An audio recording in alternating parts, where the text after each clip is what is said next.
디지털라이제이션이 디지털 트랜스포메이션이라고 생각하고 디지털라이제이션의 열중이에요. 그러니까 당연히 BPR이 없는 거고 혁신이 없는 거예요. 왼쪽에는 주판이 달려있고 오른쪽에는 계산기가 붙어 있어요. 일본 사람은 혁신이 안 되고 개선을 잘하는 백성이기 때문에 이게 두 개를 딱 붙여서 소르카르라는 제품을 샤프가 한동안 팔았죠. 문서 인식 소프트웨어를 최첨단 인식 소프트웨어를 동원해서 이 문서가 주민등록등본인지 인감증명인지를 파악해내고 그 다음에 AI를 통해서 도장을 어디다 찍어야 되는지 파악하고 이런 기계를 만들어서 지금 일본에서 최첨단이라고 판매하고 있단 말이죠. 이게 2년 전 얘기예요.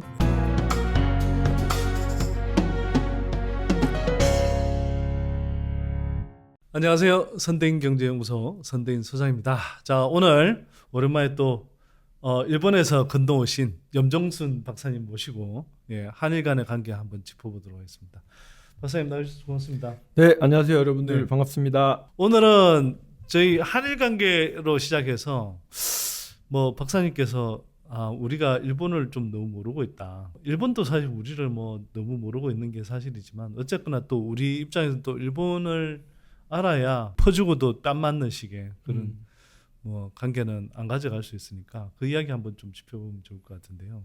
윤석열 정부의 대일 정책 관련해서는 말들이 많습니다. 사실은 대체로 평이 좀 좋은 것 같지가 않아요. 일단 저는 그게 좀 궁금한데 윤석열 정부가 일본을 잘 알고 있습니까? 잘 알고 지금 대일본 정책을 펴고 있는 건가요? 제가 보기에는 제대로 알고 뭔가 하시는 것 같진 않고, 네. 그 다음에 그 주변에 일본에 대한 그 조언을 해주시는 분들 역시도 그렇게 제대로 알고 조언하시는 것 같다라는 생각은 전혀 들지 않습니다. 이런 외교적 협상을 하려고 하면 네. 일본에 대해서 정확하게 그 일본 사람들에 대해서 네. 성격이라든지 성향 이런 걸 충분히 파악을 해서 네. 우리가 한 카드를 하나 내놓으면 저쪽에서 어떤 카드가 나올 것이다 이런 시나리오를 가지고 주고받고 해서 마지막에 뭔가 나가야 되잖아요. 네네. 근데 저쪽 사람들의 손에 뭐가 들었는지 아무도 아는 사람이 없다는 거죠. 제가 보기에는. 그래서 예를 들면 이런 거죠. 그 미국이 네. 태평양 전쟁에서 일본을 이기고 일본을 이제 잠시 그 식민 통치 비슷하게 하잖아요. 점령 통치를 하잖아요. 네. 점령 통치를 하기 위해서 미국 정부가 루스 베네딕트라는 사람한테 요구를 해서 일본인을 그 연구하지 않습니까? 네네. 앞으로 우리가 일본을 점령했을 때 일본을 어떻게 통치를 해야 되는가. 그래서 인문사회학자라고 하죠, 그분이. 그래서 그분이 작성한 책이 국화와 칼이잖아요. 네, 국화와 칼이 상당히 유명한데 그 책을 읽어보면 상당히 그 깊은 연구가 돼 있다라는 걸 알 수가 있거든요. 그래서 그 연구 끝에 미국은 천황을 면죄해주기로 천황을 상징적으로 남겨놓고 천황을 컨트롤함으로써 일본 백성을 일본 국민들을 컨트롤할 수 있다는 결론을 내린 거 아니겠어요? 그것처럼 당연히 뭔가 상대방과 외교전을 펼치거나 뭔가를 하려면 그런 연구나 분석이 필요하잖아요. 네. 그런 것들이 돼 있다라는 생각은 저는 들지 않습니다. 실례지만. 네. 이게 일본 사람들을 이해하기 위해서 또는 일본을 이해하기 위해서 그 굉장히 중요한 책이 있다면서요. 그래서 오늘 보니까 들고 오셨는데 실패의 본질이라는 책이네요. 이 책의 내용을 바탕으로 좀 일본 사회 또 경제 이런 이야기들을 좀 짚어보면 좋을 것 같은데. 사실은 이 일본이라는 나라와 역사적인 문제로도 얽혀 있지만 경제적으로도 상당히 많이 얽혀 있어서 일본이라는 나라가 우리나라의 경쟁자인지 협력자인지 그죠? 그런 부분들 여러 가지 생각해야 될 것들이 많이 있잖아요.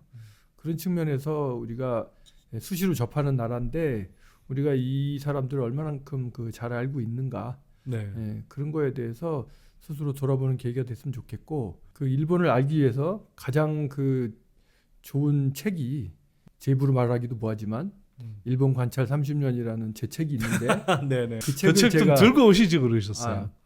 그 책을 제가 쓰게 된 하나의 배경도 되기도 했어요. 제가 일본에 이제 진짜 30년 정도 이런 생활을 하면서 기업 경영을 하면서 커다란 성공을 거두지 못했어요. 거뒀으면 유명했겠죠, 제가.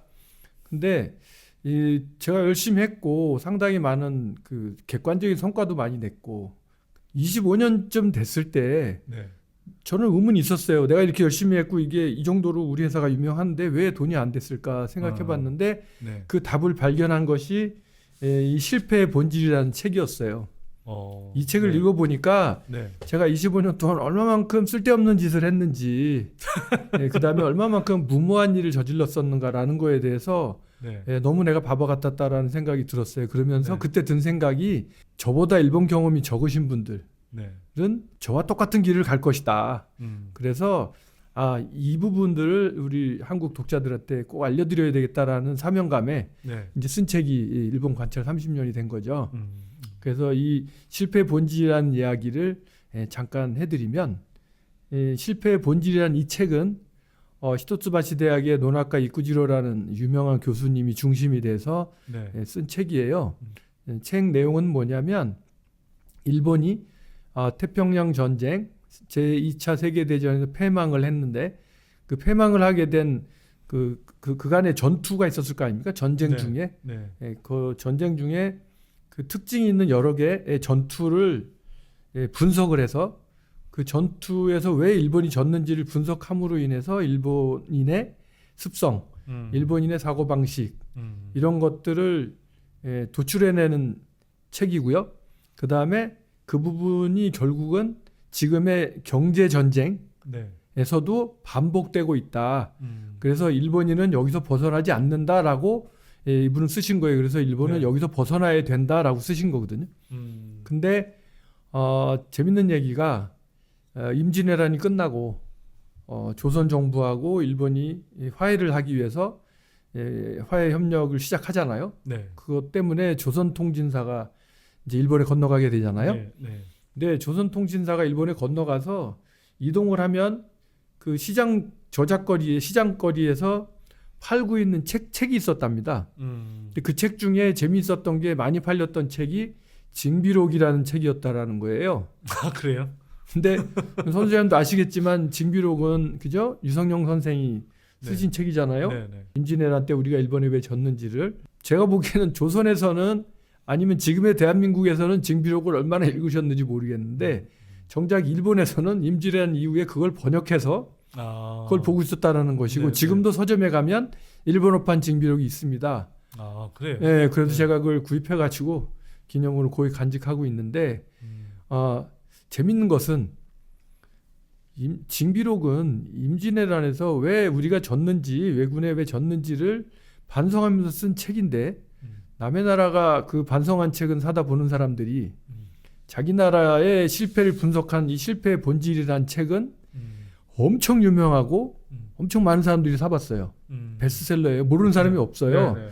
근데 이 책 내용에 대해서 이해한 사람은 별로 없어 보인다는 겁니다. 아 그래요? 그것도 그래서 신기한 일이네. 똑같이 네. 징비록을 지은 조선의 국민들이나 그다음에 실패의 본질을 보는 일본 국민들이나 별반 다른 게 없구나 네. 라는 생각을 해요. 그래서 여러 가지 느끼는 게 많았습니다. 그래서 제가 그 실패의 본질이라는 내용에 대해서 앞으로 몇 번에 나누어서 좀 설명을 드릴 텐데 이 부분은 단순히 우리가 태평양 전쟁에 뭐 이기고 진 거를 분석해서 우리한테 도움이 될 게 없잖아요. 그게 아니라 일본 사람은 변하지 않는다라는 걸 전제로 태평양 전쟁에서 이 전쟁에서 이렇게 졌는데 그거하고 지금 우리가 경제 전쟁에서 보는 이 사람들의 모습 예를 들어서 임진왜란 태평양 전쟁에서 졌는데 왜 소니가 경제 전쟁에서 졌을까? 네. 그죠? 왜 샤프가 졌을까? 왜 도시바가 졌을까?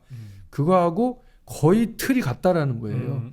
그래서 아까 제가 말씀드린 게 이걸 진작 제가 알았으면 이 사람들 멘탈에 맞춰서 제가 전략을 짜고 사업을 했을 거 아니에요. 그것이 저로서는 엄청나게 뼈아픈 실수였다라고 생각하고 그렇기 때문에 여러분들한테 이야기를 꼭 해드리고 싶다라는 생각을 한 거죠. 이 책이 근데 나온 건 언제 나온 겁니까? 이거 상당히 오래됐습니다. 상당히 오래됐고 제가 오늘 마침 가져온 책은 실패의 본질이라는 책을 해설한 책이에요. 그래서 이런 해설본이 몇 권이나 나올 정도니까 엄청나게 유명한 책입니다. 네. 그래서 이 책에서 여러분들께 제가 설명을 드리고 싶은 것이 이제 8종류의 네. 챕터가 되는데 그 일본 사람이 전략을 대하는 방법.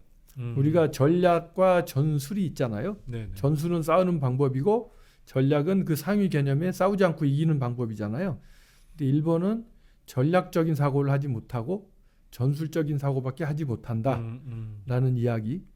예, 그래서 일본 사람은 사물을 어떤 식으로 생각하는지 예, 그런 거. 그다음에 일본에서는 지난번에도 몇 번 제가 말씀드린 적이 있는데 일본 사람들은 이노베이션에는 어마어마하게 약하고 예, 개선에는 강하다라는 말씀을 드린 적이 있잖아요. 그래서 그 얘기 그다음에 일본 사람은 형식을 좋아해요. 모든 것이 형식부터 시작하는데 예를 들어서 여러분들 일본 가시면 뭐 교통 정리하는 사람 그다음에 도로 공사장에서 뭐 하는 사람 하면 유니폼이 어마어마하게 많지 않습니까? 유니폼만 딱 보면 뭐 하는 사람인지 알잖아요. 그래서 그 일본 사람들은 그런 이 형식을 좋아하고 형식에 따른데 그런 형식에 대한 문제 그다음에 일본 군의 조직 운영이 현대 일본 기업의 조직 운영과 똑같은데 그 조직 운영의 난맥상 그리고 일본의 리더의 리더십 마지막으로 일본의 그 멘털리티에 대해서 8챕터 정도 되는 분류를 여러분들께 좀 말씀을 드리고 싶고요. 박사님 그러면 뭐 일단 이걸 한꺼번에 다 소개할 수는 없고요. 일단 뭐 오늘 이 시간에는 뭐 전략성의 부족 예, 이 부분 좀 먼저 이야기를. 아까 잠깐 그 챕터에서 제가 소개드린 것처럼 일본 사람들은 이 대국적인 상황 판단이 어렵고 네. 그냥 코앞에 있는 네. 기술적인 사고에 강하다 이런 이제 말씀을 드렸는데 여러분들 영화 미드웨이 보셨어요? 네, 봤습니다.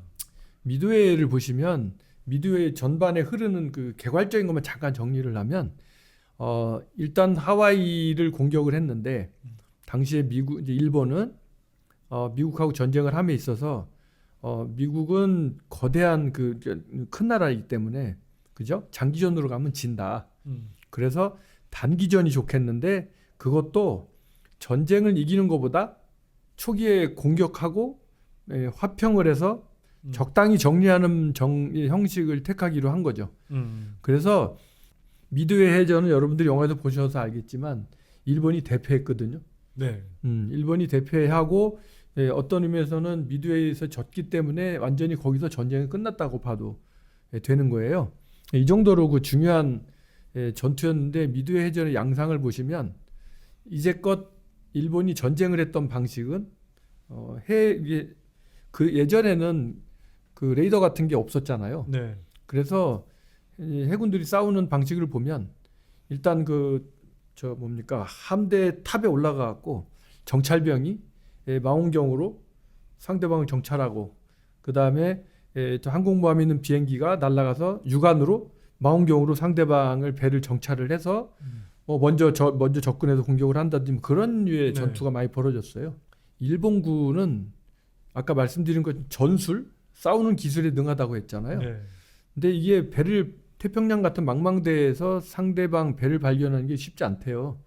근데 이제 망원경을 우리 보잖아요. 근데 보통 사람들이 보면 한 3km에서 5km 정도 보인대요, 이게. 망원경을 통해서 보면. 네, 육안으로. 네, 근데 일본 사람들은 어마어마한 트레이닝을 걸쳐서 8km 정도까지 볼 정도까지 트레이닝 됐다는 거예요. 그래서 일본군은 8km 전방에도 보고 미군은 그런 게 없으니까 미군은 3km, 5km 전방에서밖에 못 보니까 맨날 선제 공격을 당하는 거예요. 자, 이런 문제에서 미군은 어떤 전략을 펼쳤냐면 미군은 레이더를 개발하게 된 거죠. 레이더를 개발하면 굳이 이거를 안 해도 잡을 수 있다. 네. 근데 일본은 레이더라는 걸 개발할 생각을 못 하는 거예요. 이게 이제 전술적인 사고와 전략적 사고로 지적한 점이 하나인데 그래서 미군은 레이더를 개발했고 그래서 미드웨이 해전 때 미군은 이미 일본군의 암호 도청을 해서 미드웨이로 날아온다는 걸 이미 알고 있었고 그렇죠. 예, 근데 일본군은 몰랐죠. 그 도청 그런 게 약했으니까. 네. 두 번째로 비행기가 날아오는데 미군을 알고 있으니까 이미 이륙해가지고 고공에 떠 있었던 거예요.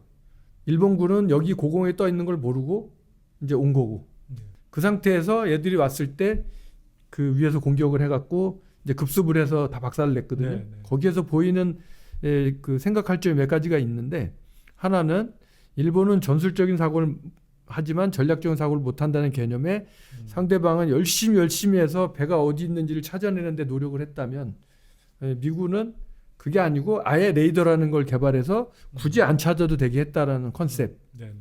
그다음에 두 번째로 일본군은 그 조종술이 엄청나게 뛰어났다고 하는 거예요.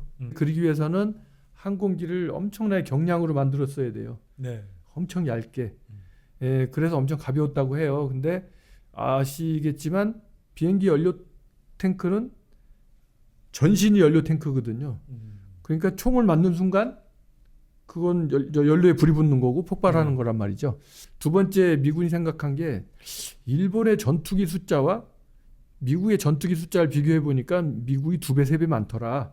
그러면 일본 비행기가 한 대 뜰 때 우리가 2대 뜨면 예, 충분히 쟤들을 커버할 수 있겠다가 되잖아요. 네. 그래서 이제 2대 보내는 전략을 쓴 거고, 세 번째로 일본군 조종사들은 트레이닝을 열심히 해서 총을 잘 쏘고 사격술이 뛰어나요. 명중률이. 네, 네, 네.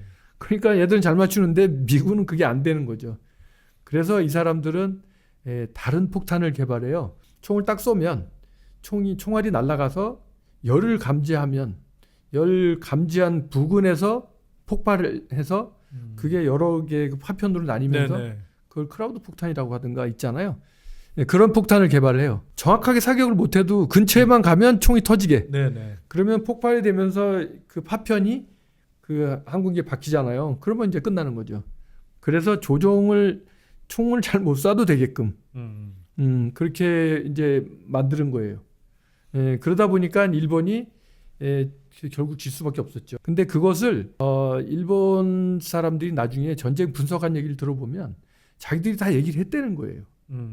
육군 군령부에다가 네. 이런 해군 군령부에다 이런 문제가 있으니까 우리도 이걸 개선해달라고 얘기를 했는데 지도부에서 뭐라고 했냐면 우리가 어렸을 때부터 많이 들었던 얘기 정신일도 하사불성 그 얘기에 진짜 써 있어요. 그래서 지금 전투에 임한다는 사람이 장난감 같은 레이더라는 것에 기대를 한다는 것 자체가 이상한 거. 네. 네. 그다음에 뛰어나게 기술 연마를 해서 불철주야 기술 연마를 해서 이겨야 되는데 그것을 뭐 이상한 폭탄 같은 거 갖고 한다든지 뭐 이런 얘기들을 해서 전쟁이 끝날 때까지 일본 함대에 레이더가 장착되는 일은 없었다. 이제 그런 거예요. 그러니까 네. 일본 사람들은 그런 걸 되게 완고하게 따지는 거예요. 그때 필요한 걸 써야 되잖아요. 이러한 것을 바탕으로 일본이 왜 경제가 지금 헤매고 있는지 이거에 대해서 잠깐 얘기를 이제 하는 거예요. 첫 번째 키워드는요. 일본은 목적과 수단을 혼동한다예요. 예를 들어서 일본이 전자정부를 만들었어요. 그렇죠? 우리나라도 만들고 일본 전자정부를 만들었는데 2005, 6년 정도에 있었던 일이에요. 저는 이제 그때 당시 일본의 전자정부 전문위원이었으니까 일본 정부의 전자정부를 보고 조언을 하는 위치에 있었어요. 근데 그 일본 외무부가 전자정부 한다 그러니까 여권 전자신청 시스템을 만든 거예요. 전자신청이 뭐냐면 우리나라 한국말로 얘기하면 전자민원. 네. 그래서 일본 외무성이 그 여권을 신청할 수 있도록 전자신청 시스템을 만들었어요. 근데 지금도 우리나라 그렇지만 여권을 만들려 그러면 뭐 여러 가지 서류도 내야 되고 해야 되잖아요. 네, 네. 그래서 이 당시에 이 사람들은 그걸 하기 위해서 뭐 시청이나 구청을 갔어야 됐는데 그것을 인터넷으로 신청할 수 있게 해주겠습니다라고 얘기를 했단 말이에요. 되게 그 좋은 아이디어지 않습니까? 그래서 그걸 전자신청을 만들었어요. 이런 식으로 일본에는 어마어마한 숫자의 전자신청이 만들어졌어요. 근데 이 사람들은 전자정부 이꼴 전자신청이라고 생각했던 거예요.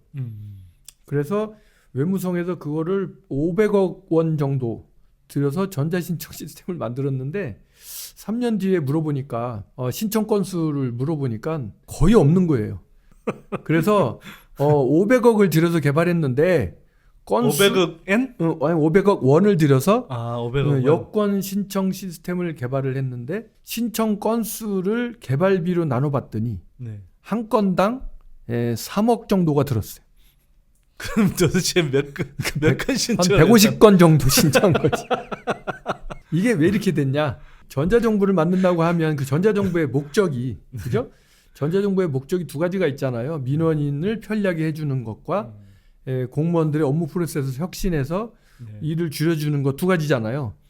근데 그걸 하기 위한 게 전자정부인데 이 사람들은 전자 시스템을 개발하는 게 전자정부가 돼버린 거예요. 그러니까 수단이 목적이 돼버렸어. 네, 네. 그러니까 신청 시스템을 만드는 게 전자정부가 돼버린 거지. 근데 왜 전자 신청 시스템이 여권 전자 신청 시스템이 왜 안 됐냐 하면 우리나라 이게 이런 거 민원하려 그러면 공인인증서 있었어야 됐잖아요. 네, 요즘은 없어졌다고 하는데. 근데 그때 당시에 일본은 공인인증서를 전자 주민카드에만 담을 수가 있었어요. 그러니까 우리나라는 주민등록 카드가 지금 플라스틱이잖아요. 네, 네. 일본은 전자주민카드가 있었거든. 그 전자주민카드 안에 IC 칩이 있어요. 네. 그 IC 칩에만 인증서를 보관할 수가 있게 돼 있는 거죠. 우리나라는 뭐 USB에도 카피했었고 PC에도 보관할 수 있었잖아요. 근데 일본은 시큐리티성을 높이겠다고 해서 거기다 보관하게 했는데 그때 당시에 전자주민카드를 가지고 있었던 일본 국민이 토탈에서 500만 명밖에 안 됐던 거지. 네. 1억 3천만 명 인구 중에 전 그 공인 인증서를 갖고 있는 사람이 500만 명밖에 없는데 그 사람들 대상으로 이걸 만들어 놨는데 그러면 일단 1억 3천만 명이 쓸 수가 없는 거잖아요. 네. 다 써봐야 500만 명이 쓰는 네, 거잖아요. 네. 그다음에 두 번째로 그게 IC 카드라고 그랬지 않습니까? 근데 여러분들 우리 PC에 IC 카드 리더기가 안 달려 있잖아요. 네. 그래서 그걸 쓰려면 그 외장 IC 카드 리더기를 사서 또 꽂아야 돼요. 네. 근데 그 외무성으로 전화가 엄청나게 많이 왔어요. 이거를 쓰려고 그러면 그 IC 카드 드라이버를 사야 된다고 하는데 그 드라이버가 십자 드라이버냐 일자 드라이버냐부터 시작해서 일본 국민들이 그 정도의 ICT 리테러시가 높질 않은데 그걸 갖다가 꼽고 드라이버를 인스톨을 하고 해야 된다는 것 자체가 네. 지금도 사실 우리나라 노인분들한테 드라이버 얘기드리면 그분들은 우리가 생각하는 소프트웨어 드라이버라고 생각하시는 분 별로 없을 거예요. 그래서 그런 드라이버를 인스톨해야 되니까 그 IC 카드 리더기가 당시에 5만 원 했어요. 그러면 여권 신청 한번 하자고 5만 원짜리 디스크 드라이버 IC 카드 리더를 사다가 드라이버를 다운로드 받아서 할 사람이 없죠. 그래서 그게 안 쓰이게 됐는데 그때 당시에 일본 정부가 그거 때문에 신문 보도에 엄청 두드려 맞고 네. 모든 전자 신청 시스템을 조사를 해봤는데 거의 비슷한 문제가 벌어진 거죠. 그래서 1차 전자 정부는 그래서 물거품이 돼버린 거예요. 이거는 아까 지금 말씀드린 거 2000년대 초반 얘기고 오늘 현재 디지털 트랜스포메이션처럼 보이는 게 세 종류가 있어요. 하나는 디지타이제이션. 이거는 우리가 LP 네. 전축 있잖아요. LP를 CD로 만드는 거. 아날로그 매체를 디지털로 만드는 거를 그거를 디지타이제이션이라고 하고 그다음에 디지털라이제이션은 그 지금까지 우리가 수작업을 했던 거를 똑같이 이걸 손으로 썼던 거를 컴퓨터로 입력하게 할 수 있는 거. 이게 디지털라이제이션이에요. 전산화. 그리고 디지털 트랜스포메이션은 우리가 지금 대한민국이 증명서를 제출 안 해도 되게 돼 있잖아요. 네네. 아예 똑같은 일인데 업무 프로세스를 확 바꿔서 이런 필요가 없게 만들어 버리는 거. 서울역에서 개찰구가 없어진 것. 이런 것들을 디지털 트랜스포메이션이라고 하거든요. 근데 현재 오늘날의 일본 사람들은 디지털라이제이션이 디지털 트랜스포메이션이라고 생각하고 디지털라이제이션의 열중이에요. 그러니까 당연히 BPR이 없는 거고 혁신이 없는 거예요. 그다음에 또 하나가 일본이 여러분들 이제 나중에 사진 제가 그 영상 다음에 보시면 알겠지만 소로반이라고 있어요. 소로반이 우리말로 얘기하면 주판이에요. 주판. 네. 근데 또 한편 그 전자계산기를 칼큘레이터라고 하잖아요. 네.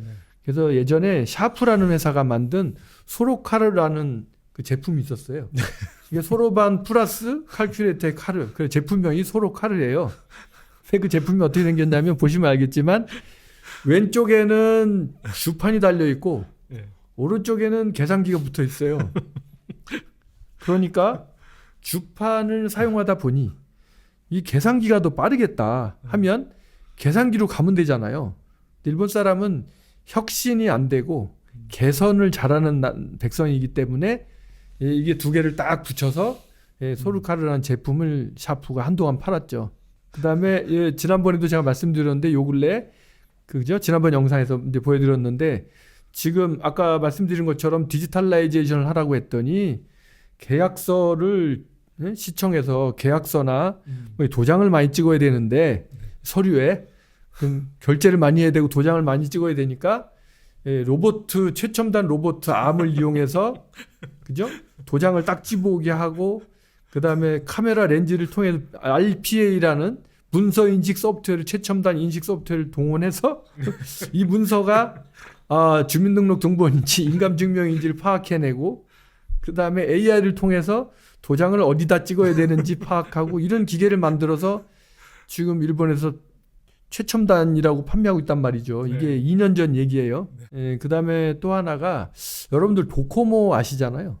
도코모가 세계 최초로 NTT 도코모. 네, NTT 도코모가 세계 네. 최초로 휴대폰 인터넷을 하게 했잖아요. 네. 그 인터넷이 이제 아이모드라는 인터넷이고 엄청 유명했었죠.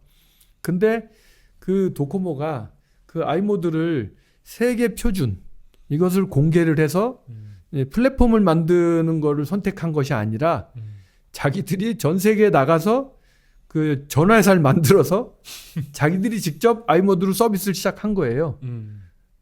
그러다가 전 세계에서 자기들이 표준화하는데 망했고 이제 우리는 이제 지금 스마트폰처럼 네. 그죠? 구글이라든지 이런 플랫폼들이 막 생기면서 전 세계에 있는 그 뭐 NTT 도코모 코리아 도코모 뭐 하는 거 다 망했죠. 쫄딱.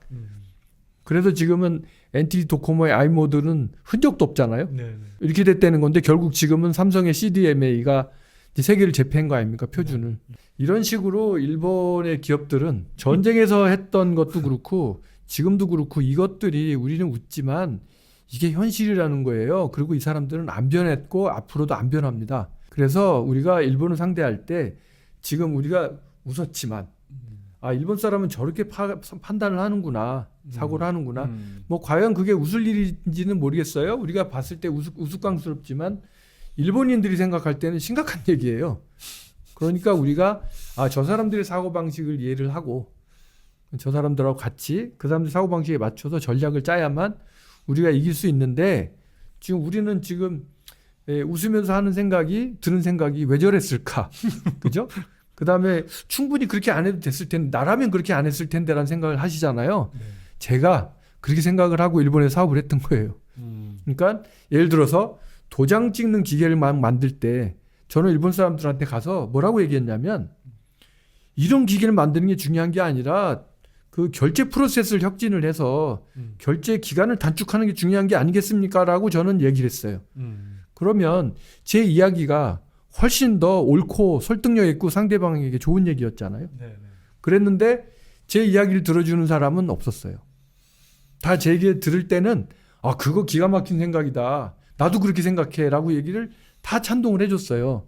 했는데 내가 해볼게라는 사람은 없었던 거지. 그런데 얄밉게도 제 옆에서 우리 기계는요 로봇 팔로 이거 해갖고 하면 좋습니다 라고 얘기한 거는 잔뜩 사는 거예요. 그래서 제가 아까 얘기한 것처럼 내가 이런 걸 알았으면 쓸데없이 결제 프로세스를 단축하라는 얘기를 할 게 아니라 똑같은 기계를 만들어서 내가 팔았으면 돈을 벌었겠죠. 네. 이런 식의 생각의 전환이 필요했다라는 거예요. 그래서 그런 부분들에 대해서 우리가 생각해 볼 필요가 있겠다.